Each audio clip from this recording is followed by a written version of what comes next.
வாக்குல ரெண்டு காதல் ஹே காத்து வாக்குல ரெண்டு காதல். ஒரு வேலை நிஜமாவே சரவணன் ஏதாவது ஆபத்துல மாட்டிருப்பானா?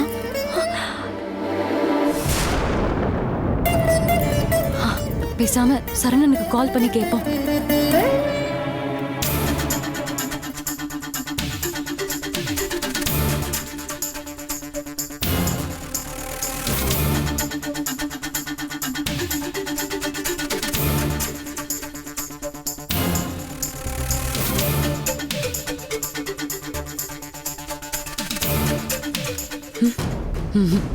இல்ல, இது சரியா வராது. அந்த அம்மா சொல்ற எல்லாமே உண்மையாக வாய்ப்பில்லை. அவங்க ஏதோ ஒரு யூகத்துல தான் அப்படி சொல்லிருக்காங்க. தேவையில்லாம அதை நினைச்சு குழப்பிக்க வேண்டாம். எப்படியாவது சரவணனையும் ஈஸ்வரியையும் திரும்ப ஒண்ணு சேர்த்து வச்சுட்டு நாம அவன் வாழ்க்கையில இருந்து மொத்தமா விலகிடணும். போலீஸ் தேடி வர அளவுக்கு சரவணன் எந்த தப்பும் செஞ்சிருக்க மாட்டான். இது வெறும் கனவுதான். நாம தேவையில்லாம குழம்பிக்க வேண்டாம்.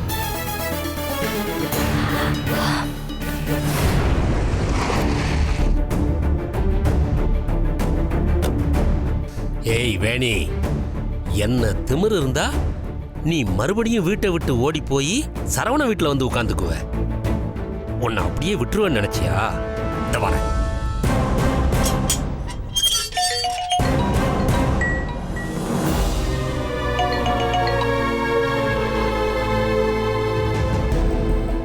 ஹலோ, நான் B1 ஸ்டேஷன்ல இருந்து இன்ஸ்பெக்டர் பேசுறேன். சொல்லுங்க மேடம். உங்க பொண்ணு வேணி இங்க தான் இருக்கா? அங்க இருக்காடா? என்ன ஒரு மேஜர் பொண்ணு அவ விருப்பம் இல்லாம கல்யாணம் பண்ணி வைக்க பாக்குறீங்களா? ஐயோ, அப்படியெல்லாம் எதுவும் இல்லை மேடம். சட்டப்படி அது கிரைம் தெரியுமா? நான் நினைச்சா இப்பவே உங்களை தூக்கி உள்ள வச்சிருவேன். வேணி இதுக்கப்புறம் என்னுடைய கஸ்டடியில தான் இருப்பா. அவ விரும்பினவன் கூட தான் அவளுக்கு கல்யாணம் நடக்கும். இத மீறி ஏதாவது பிரச்சனை பண்ணணும்னு நினைச்சீங்க, கேஸ போட்டு ஜெயிலுக்கு அனுப்பிடுவேன். புரியுதா? மேடம், நீங்க ஏதோ என்ன தப்பா புரிஞ்சிட்டு பேசுறீங்க மேடம். நீங்க நினைக்கிற மாதிரி எல்லாம் எதுவும் இல்ல. நான் வேணியை கூட்டிட்டு போய் அவளுக்கு பிடிச்சவனுக்கே கல்யாணம் பண்ணி வைக்கிறேன் மேடம். இதெல்லாம் நம்புறதுக்கு நாள் கிடையாது. நல்லா கேட்டுக்கோங்க. வேணியோட கல்யாணம் என்னைக்குன்னு நான் சொல்றேன். வந்து அட்சதைய போட்டுட்டு ஆசீர்வாதம் பண்ற வேலையை பாருங்க. அது வரைக்கும் இந்த பக்கம் வரவே கூடாது. அப்புறம் இன்னொரு முக்கியமான விஷயம், சரவணனை ஒரு கொலை கேஸ்ல தேடிக்கிட்டு இருக்கோம். அவனை பத்தி ஏதாவது தகவல் தெரிஞ்சா எங்களுக்கு இன்ஃபார்ம் பண்ணுங்க. ஓகே மேடம், சொல்றேன் மேடம்.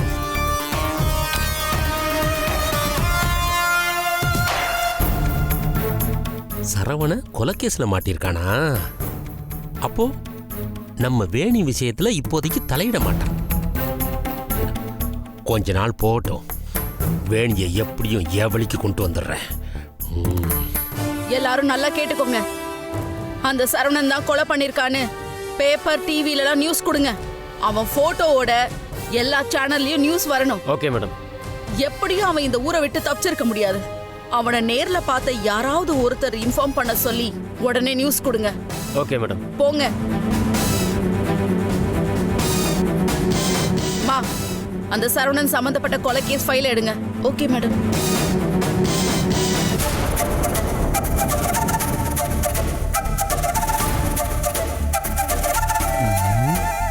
ஒருவேளை இப்படி இருக்குமோ?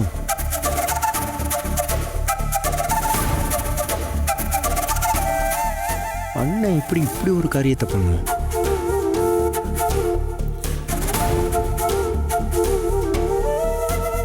ஒருவேளை ஏய் ரேணுகா, ஒருவேளை இப்படி நடந்திருக்குமோ? எப்படி? ஏற்கனவே அண்ணனுக்கும் அந்த புரோக்கருக்கும் நில விஷயத்துல ஒரு பிரச்சனை இருந்துச்சு. அந்த புரோக்கர் தான் அண்ணனை நம்ப வச்சு ஏமாத்தினாரு நீங்க சொன்னீங்க. சரி, இப்ப என்ன சொல்ல வர? அந்த பிரச்சனையில அந்த புரோக்கருக்கும் அண்ணனுக்கும் சண்டை நடந்து அந்த சண்டையில அண்ணன் எதேச்சையா தள்ளிவிட்டு அதனால அண்ணன் அந்த ஆள கொண்டு இருக்கும்னு சொல்றியா? இல்ல ரேணுகா, ஒருவேளை அப்படி நடந்திருக்குமோன்னு தோணுது அதை தான் சொன்னேன். ஏண்டா விட்டா நீயே அண்ணன் கொலை பண்ணிருச்சுன்னு சொல்லி அண்ணனை போலீஸ்ல புடிச்சு கொடுத்துருவ போல. மா இவ என்ன சொல்றான்னு பாத்தீங்களா? இல்ல நீங்க ரேணுகா, 2 பேரும் கொஞ்ச நேரம் அமைதியா இருக்கீங்களா? யாருக்கும் எந்த கெடுதலும் நினைக்காதவன் தான் சரவணன். அவனை கொலைகாரன்னு சொல்லிட்டாங்களேன்னு நானே வெளுத்து போய் உட்காந்துருக்கேன். அப்படி நடந்திருக்குமோ இப்படி நடந்திருக்குமோன்னு நீங்க பாட்டுக்கு பேசிக்கிட்டே இருக்கீங்க. அறிவில்லை உங்களுக்கு? எதுவா இருந்தாலும் 100க்கு 1000 தடவை யோசிச்சு விலகி போறதுதான் நல்லதுன்னு ஒதுங்கி போற ஆள் தான் சரவணன். அவனா ஒருத்தர் இவருக்கெல்லாம கொன்னு இருப்பான். என்ன பேசுறீங்க நீங்க 2 பேரும்? நான் எங்கம்மா சொன்னேன்? இவன் தான் அப்படி யோசிக்கிறான். இல்லம்மா ஆக்சிடென்ட்டா ஏதாவது நடந்திருக்குமோன்னு தான் சொன்னேன். எப்படி இருந்தாலும் என் புள்ள சரவணனால ஒரு உயிர் போயிருக்காது. அதை நான் உறுதியா நம்புறேன். எல்லாரும் நல்லா வாழணும்னு தான் நினைப்பானே தவிர மனசால கூட ஒருத்தர் சாகணும்னு அவன் யோசிக்க மாட்டான். என் புள்ள எந்த தப்பு செஞ்சிருக்க மாட்டான்னு எனக்கு தெரியும். எனக்கு இப்ப தெரிய வேண்டியதெல்லாம் அவன் எங்க இருக்கான் என்ன பண்றாங்கிறது மட்டும்தான். அதுக்கு ஏதாவது வழி இருந்தா சொல்லுங்க, இல்லனா பேசாம இருங்க, அது போதும். அம்மா அண்ணன் போனு கொலை நடந்த இடத்துல கிடைச்சிச்சுன்னு போலீஸ் சொல்றாங்க. போன் இல்லாம அண்ணனை வேற எப்படிமா காண்டாக்ட் பண்றது? வேற வழியே இல்ல. அண்ணனே நம்மளை காண்டாக்ட் பண்ணி எங்க இருக்கேன்னு சொன்னாதான் உண்டு. அம்மா பேசாம ரம்யா அக்கா கிட்ட இத பத்தி சொல்லாமா? சரி, ஏய் அவங்க கிட்ட சொல்லி என்ன ஆக போகுது? நமக்கே அண்ணன் எங்க இருக்குன்னு தெரியல. அவங்க கிட்ட சொன்னா உடனே கண்டுபிடிச்சு கொடுத்துருவாங்களா? இல்லடா, ரம்யா அக்காவுக்கு கமிஷனர் எல்லாம் தெரியும்னு சொல்லுவாங்க. ஒருவேளை அவங்க கிட்ட சொன்னா அவங்க சைடுல இருந்து கண்டிப்பா ஏதாச்சும் ஹெல்ப் பண்ணுவாங்கல்ல, அதான் சொன்னேன். கரெக்ட் ரேணுகா. நீ உடனே ரம்யாவுக்கு ஃபோன் பண்ணு. சரிம்மா பண்ணு.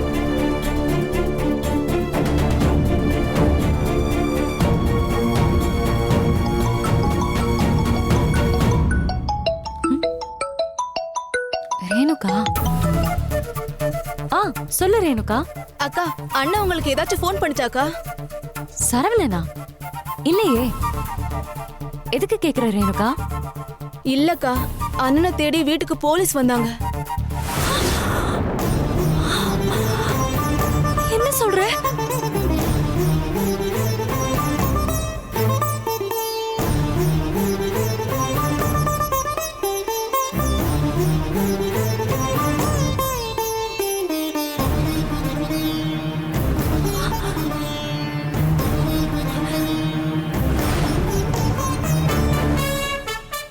ஒரு கொலையும் செஞ்சுட்டு சாவகாசமா வீட்டுக்கு வந்திருக்க. போலீஸ் என்ன முட்டாள்னு நினைச்சியா? மேடம், நான் யாரையும் கொலை பண்ணல மேடம். என்ன நம்புங்க ப்ளீஸ். என்னையா பார்த்துட்டு நிக்கிறீங்க? இவனை இழுத்துட்டு போய் ஜீப்ல ஏத்துங்க. Okay madam.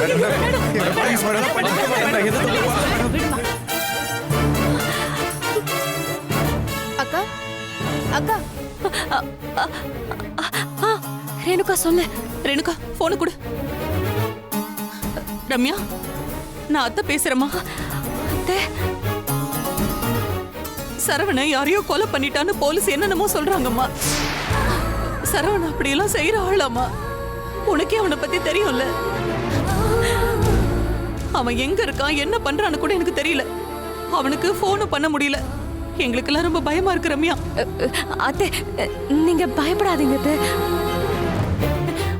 சரவண கண்டிப்பா எந்த தப்பும் செஞ்சிருக்க மாட்டான். போலீஸ் ஏதோ டவுட்ல தான் சரவணனை விசாரிச்சிருப்பாங்க. அதனால நீங்க பயப்படாதீங்க. நான் உடனே கிளம்பி உங்க வீட்டுக்கு வரேன். மத்ததெல்லாம் நேர்ல வந்து பேசிக்கலாம்.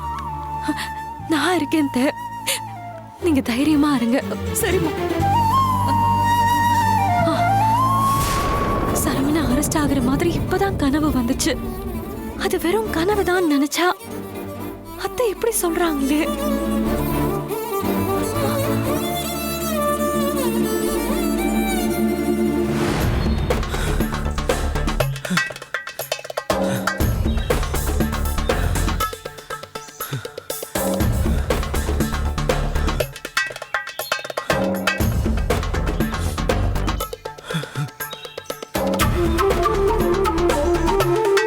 ஏய் சரவணா, எதுக்குடா அந்த ஆள் கூப்பிட்டான்னு கேட்டாங்க போனேன். ச்சே. ஏற்கனவே ஏகப்பட்ட பிரச்சனை. இதுல நாம தான் கொலை பண்ணிட்டோம்னு நினைச்சிட்டா என்ன பண்றது?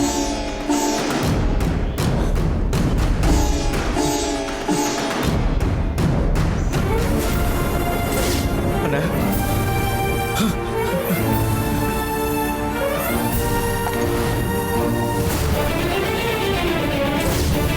ச்சே.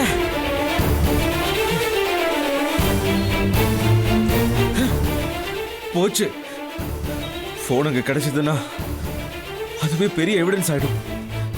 எல்லாம் போச்சு. ஷோ சொதப்பிட்டிய சரவணா.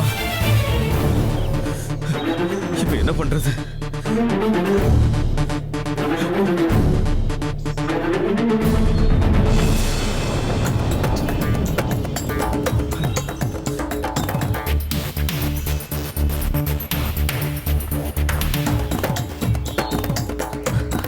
அண்ணா, என்ன வேணும்? தண்ணி.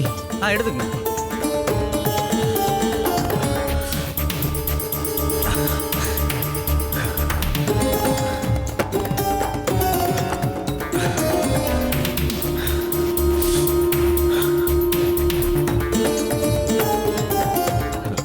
அண்ணா, ஒரு கால் பண்ணணும். உங்க ஃபோன் கொஞ்சம் கிடைக்குமா?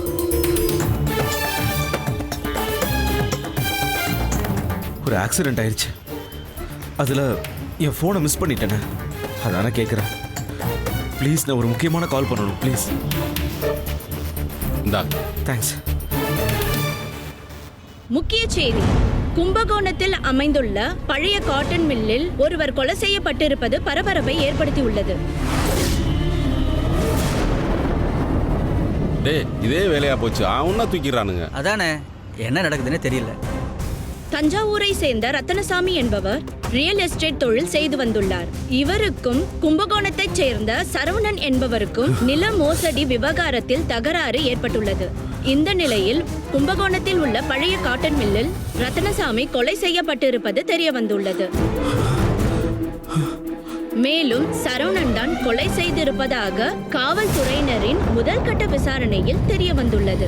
இருவருக்கும் தொழில் முறையில் பிரச்சனை இருந்ததாக கூறப்படுகிறது.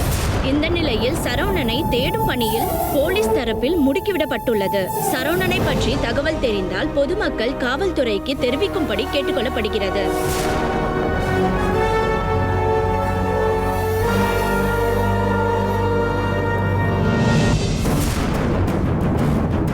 என்னடா அவன மாதிரியா இருக்கான்? டேய், டேய், டிவில இருக்கவன் தானே இந்த ஆளு. டேய், இவன் தானே அந்த கொலை பண்ணிருக்கான். டேய், விடாத அவனை. நில்றா. ஏய், எங்க ஓடுற? ஓடாத நில்லு. ஏய், நில்றா. எங்கடா ஓடுற? நில்றா டேய். சொன்னா கேளு. நில்றா. டேய், சொன்னா கேளு. ஓடாத. டேய். டேய், நில்றா. ஓடாதடா. டேய், டேய், நில்றா. டேய், நில்றா. ஓடாதடா. டேய், நில்லு. ஓடாதடா டேய். நில்றா. டேய், சொன்னா கேளு. ஓடாத. எங்க போற ஓட மாட்டே. நில்றா.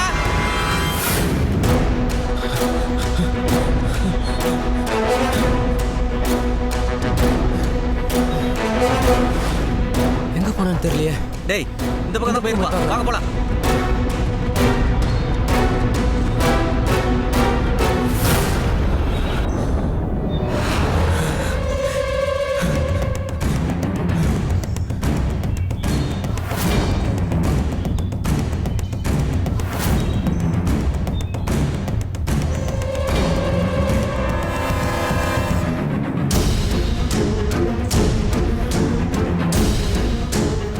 எங்க போனானே தெரியல. ஆளவே காணோம். எங்க போயிருப்பான்? எங்க போனா? ஆள் தப்பிச்சிட்டானே, எப்படி பிடிக்கிறது? டேய், அங்க ஒரு வழி இருக்கு. வாங்க அங்க போய் பார்க்கலாம். போங்க போங்க.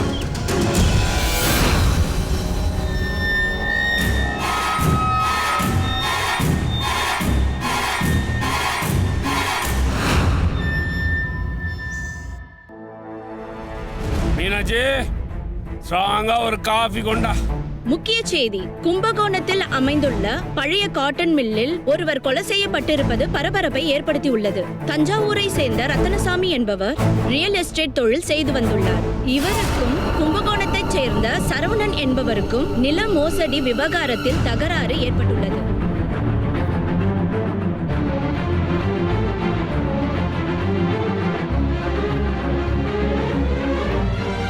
என்னங்க என்னங்க என்னங்க காஃபி எடுத்துக்கோங்க என்னங்க.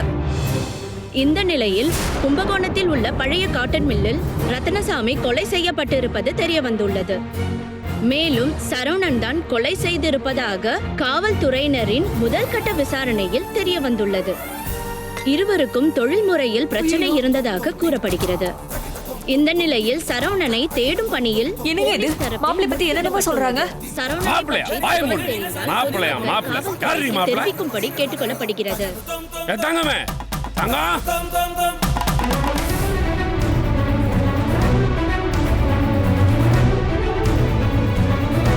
இது வரேன்பா.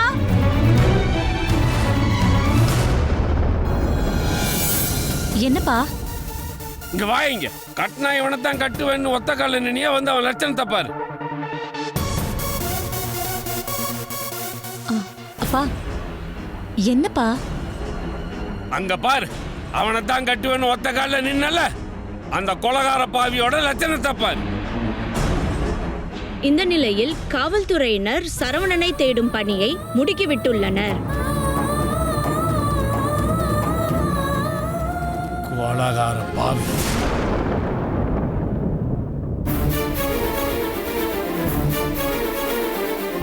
ஆட்டை கடிச்சு மாட்டை கடிச்சு கடைசியில் மனுஷனை கடிக்கிற மாதிரி முதல்ல என் மேல கை வச்சான், அப்புறம் உன் மேல கை வச்சான். இப்போ அந்த ரத்னசாமியவே கொல்ற அளவுக்கு துணிஞ்சிட்டான் பாத்தியா? இந்த கொலகாரனை தான் கட்டுவேன்னு அடம் பிடிச்சியே, அவன் யோகிதைய பாத்தியா? பாரு, நல்லா பாரு.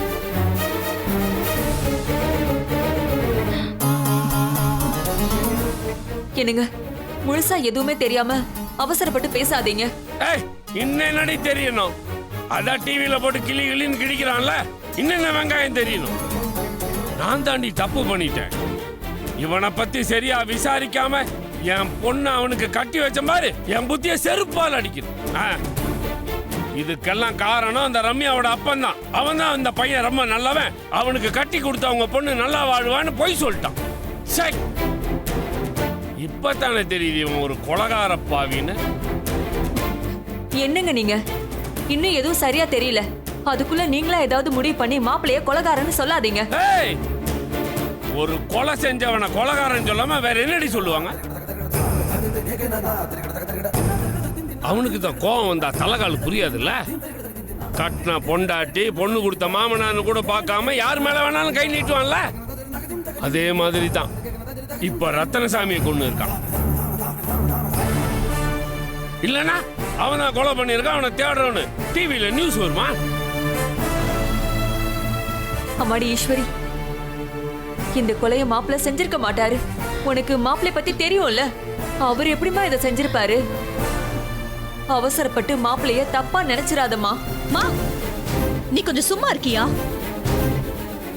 அவரோட இத்தனை நாள் குடும்பம் நடத்தின அனுபவத்துல நான் சொல்றேன், அவர் இதை செய்யக்கூடிய ஆள்தான். அப்பா சொல்ற மாதிரி கோவம் வந்துட்டா அவர் என்ன செய்வாருன்னு அவருக்கே தெரியாது. அப்படிதான் இதுவும் நடந்திருக்கணும். ஆனா இதுவும் ஒரு வகையில நல்லதுதான். தங்கமே, நல்லதா? என்னடா சொல்ற? ஆமாப்பா, அதான் டிவோர்ஸ்க்கு அப்ளை பண்ணியாச்சுல்ல, அதுக்கு சரியான காரணம் இப்ப கிடைச்சிருச்சு. ஒரு கொலைகாரன் கூட வாழ முடியாதுன்னு சொல்லி ஈஸியா டிவோர்ஸ் வாங்கிடலாம். இனிமே அவரே டிவோர்ஸ் தரமாட்டேன்னு சொன்னாலும் இப்படி ஒரு ஆளோட வாழ முடியாதுன்னு நம்ம ஸ்ட்ராங்கா சொல்லிடலாம். நீ சொல்றதாண்டா சரி. அப்புறம் என்ன, சானியா நம்மளை விட்டு ஒழிஞ்சதுன்னு தலை முழுகிட்டு அவங்க வேலையை போய் பாருங்க. ஏங்க ஏங்க,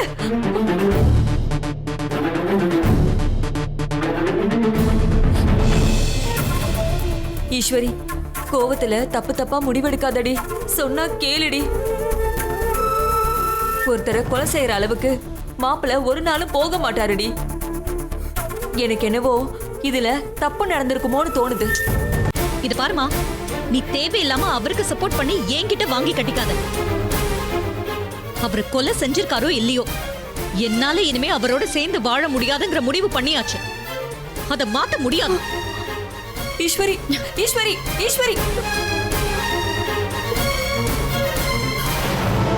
ஷோ, கடவுளே, என்ன பண்றது?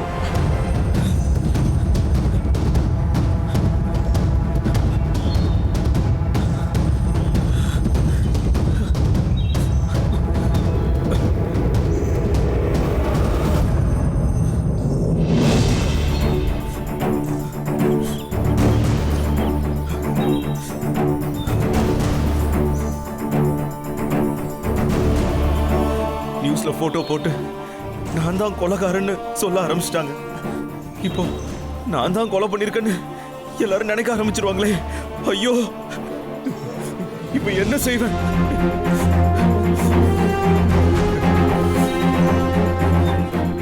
இப்போ என்ன செய்யறது?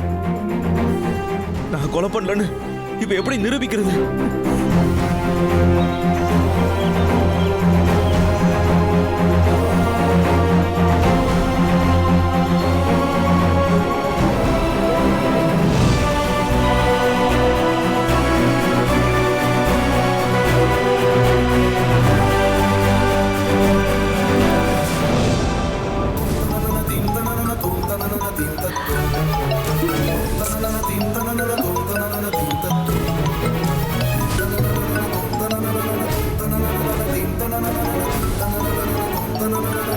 என்ன இது, புது நம்பர்ல இருந்து கால் வருது?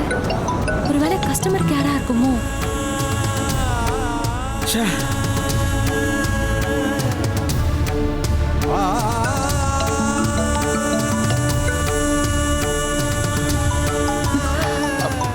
என்ன கால் வந்துட்டே இருக்கு?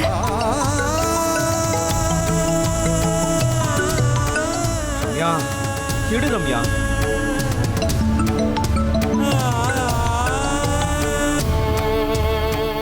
ரம்யா